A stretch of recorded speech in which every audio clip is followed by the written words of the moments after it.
Salam sejahtera bagi kita semua. Di sini saya akan mempresentasikan hasil observasi saya yang berjudul TikTok sebagai alat media yang sangat berpengaruh dalam penegak hukum.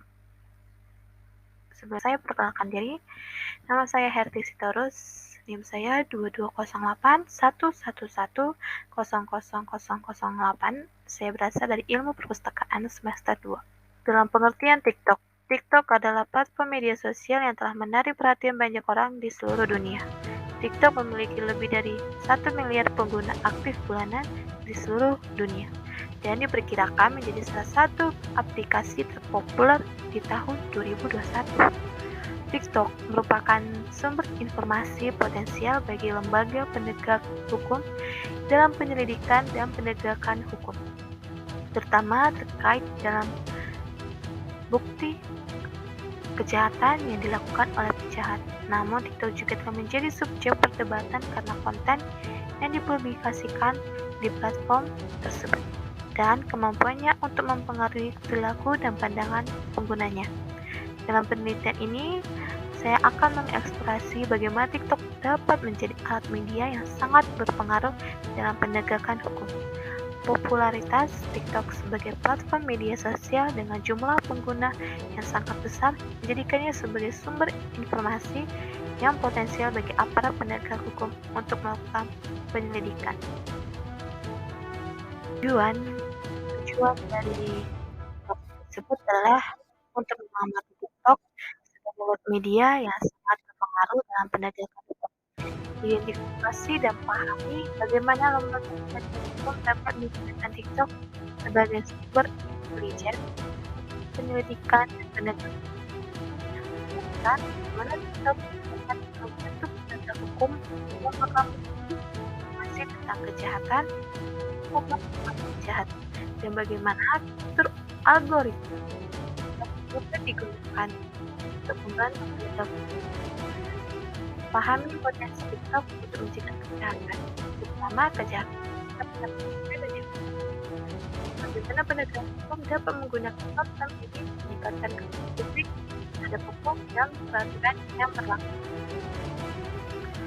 Lembaga penegak hukum dapat menggunakan fitur dan algoritma TikTok untuk melacak dan menganalisis aktivitas pengguna TikTok dan memberikan informasi yang berguna kepada lembaga penegak hukum. Yang pertama, TikTok juga dapat digunakan untuk mempromosikan kampanye sosial yang dapat membantu meningkatkan kesadaran masyarakat terhadap hukum dan peraturan yang berlaku, serta memberikan informasi kepada masyarakat tentang cara menjaga keamanan pribadi. Yang kedua, TikTok dapat memfasilitasi kerjasama antara lembaga penegak hukum berbagai negara dan membantu memerangi atau mengurangi kejahatan internasional seperti perdagangan manusia atau kejahatan dunia maya. Yang ketiga, selain itu, penting juga mengedukasi lembaga penegak hukum tentang cara menggunakan TikTok secara etis dan efektif, serta memastikan bahwa pengguna platform ini selalu dalam batas-batas hukum yang berlaku.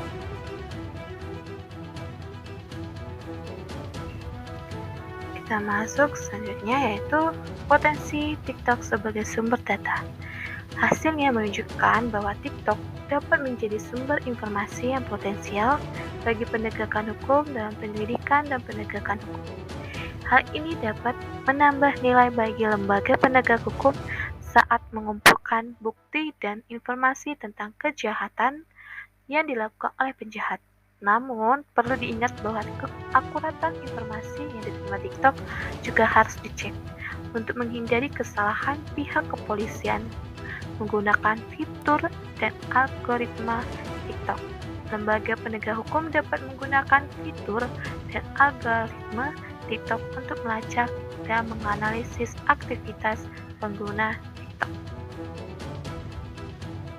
Kita masuk potensial TikTok untuk kampanye sosial. TikTok dapat merupakan kampanye media sosial yang dapat membantu meningkatkan kesadaran publik terhadap undang-undang dan peraturan yang berlaku dan memberikan informasi kepada publik tentang cara menjaga keamanan pribadi. TikTok dapat memfasilitasi kerjasama antara lembaga penegak hukum di berbagai negara untuk membantu memerangi kejahatan internasional, itu seperti perdagangan manusia atau kejahatan dunia maya. Kita masuk yaitu apakah bisa TikTok dapat menjadi sumber informasi yang potensial bagi penegakan hukum dalam penyelidikan dan penegakan hukum? Jawabannya iya, bisa. Hal ini dapat menambah nilai bagi lembaga penegak hukum saat mengumpulkan bukti dan informasi tentang kejahatan yang dilakukan oleh pejahat. Namun perlu diingat bahwa keakuratan informasi yang diterima TikTok juga harus dicek untuk menghindari kesalahpahaman.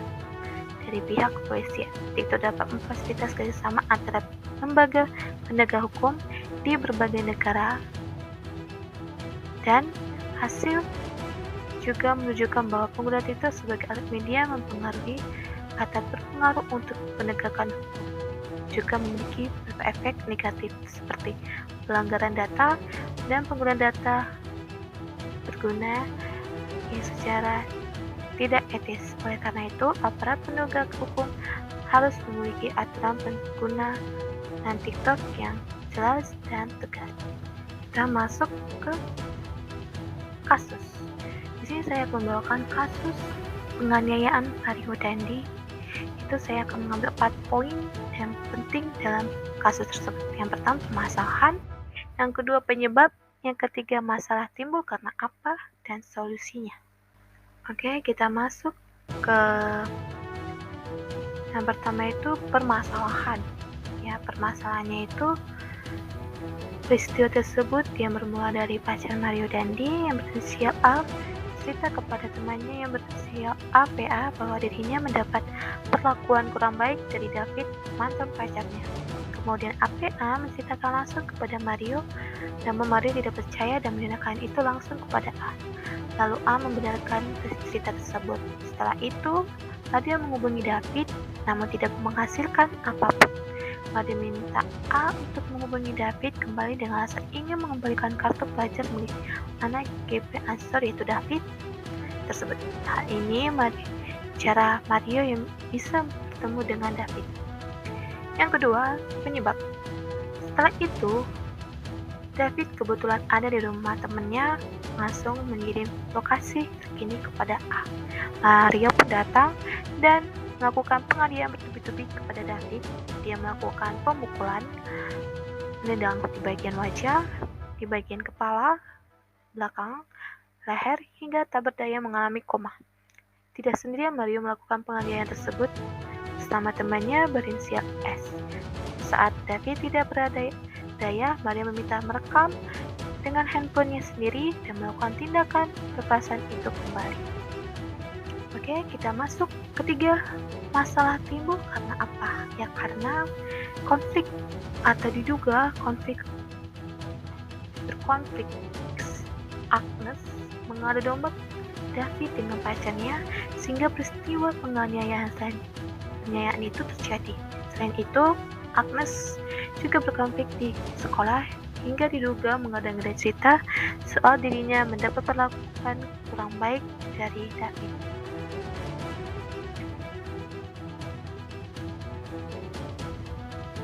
Oke, kita masuk ke solusi. Solusi dari kasus itu, ya Mario pun ditangkap polisi dan telah ditetapkan sebagai tersangka di Polres Metro Jakarta Selatan, dan juga S menjadi tersangka dan ditetapkan sebagai pelaku. A juga sebagai provokator atau adu domba yang mendapat hukuman yang seharusnya 4 tahun, tetapi hakim memberi hukuman selama 3,5 tahun karena beliau masih di bawah umur. Jadi kesimpulan dari hasil observasi saya yaitu TikTok telah menjadi alat media yang sangat berpengaruh dalam penegakan hukum dengan banyak organisasi dan lembaga hukum memanfaatkannya untuk mencapai tujuan mereka. Namun perlu perlu dilakukan evaluasi dan pengawasan yang ketat untuk memastikan bahwa penggunanya tidak menyalahi hukum atau mengancam privasi pengguna. Hal ini dapat membantu mencegah kejahatan kerjasama antara lembaga penegak hukum di berbagai negara. Oleh karena itu, pemerintah, penegak hukum, dan masyarakat harus bekerjasama untuk memastikan penggunaan TikTok sebagai media yang berpengaruh bagi penegak hukum dapat memberikan dampak positif yang optimal.